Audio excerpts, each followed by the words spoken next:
Salut les mineurs, dans cette première vidéo de la suite de la présentation du Rig Center V2, on va déjà faire un tour d'ensemble en fait du Rig Center sur la partie dashboard et après on continuera sur les différentes sections du Rig Center pour que vous puissiez bien voir chaque partie en détail, ce qui permettra d'avoir des petites vidéos courtes sans forcément alourdir en fait à chaque fois les vidéos. Allez, on va se connecter tout de suite et on va regarder tout ça. Alors pour petite info sur la partie connexion, vous avez le Google Auth qui est directement dans la partie login et le bouton rester connecté qui est maintenant fonctionnel, qui n'était pas le cas avant. Voilà. Allez, hop, nous voilà donc sur notre nouvelle interface du Rig Center. Alors, sur le dashboard, on retrouve les informations globales habituelles avec le nombre de workers, le nombre qui sont hors ligne, le nombre de GPU, les températures hautes et basses, le hash rate total, la puissance consommée et notre fameuse clé privée ici avec le petit bouton pour pouvoir la copier, ce qui fait que ça évite à chaque fois de double-cliquer copier. Voilà. Ensuite ici on retrouve deux modes en fait d'affichage pour votre liste en fait de rig. Donc on a le mode tuile gris qui est en fait une arborescence en tuile qui permet en fait d'avoir quelque chose d'un peu plus détaillé et moins compact en fait, contrairement au mode liste comme ici. Voilà. Sur le mode gris on retrouve les informations primaires. Voilà. Donc c'est pour l'instant, je dis bien pour l'instant, c'est pas on n'a pas toutes les informations. Je vous expliquerai plus tard. On pourra par la suite mettre des options supplémentaires pour afficher en fait d'autres informations, comme par exemple l'IP du rig, le mineur actuel, la version, enfin toutes ces choses-là. Mais ça, je vous en reparlerai plus tard, c'est promis. Au niveau du mode grille, on retrouve, comme d'habitude, les informations habituelles avec le nom du worker, la version.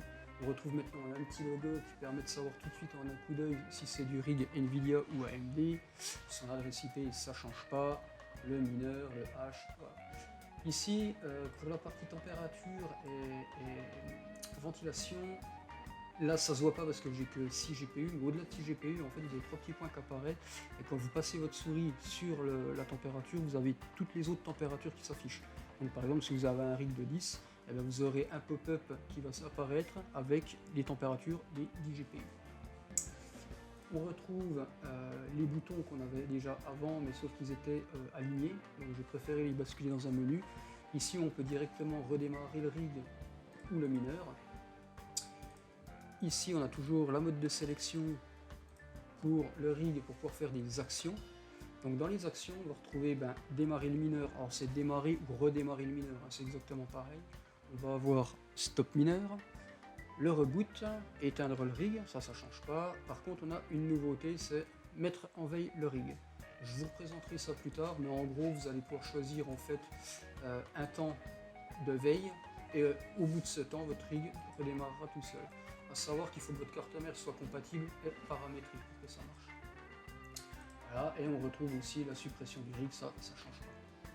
Voilà. Ensuite ici sur la gauche on retrouve notre menu habituel avec la gestion des templates. Les téléchargements pour trouver l'ISO. IMOS Plus, ça, il y aura une vidéo qui sera dédiée à ça, je vous expliquerai ce que c'est en détail. Soutenir IMOS, ça ne change pas. Et le FAQ, qui est toujours la même chose. Ça permet d'aller récupérer les informations qu'on a besoin en cas de problème. Voilà donc pour la présentation du dashboard. C'est très court, c'est très simple, il n'y a pas besoin de chercher bien loin. On a essayé d'épurer au maximum avec Coco, que je remercie d'ailleurs, puisque c'est lui qui nous a fait le design.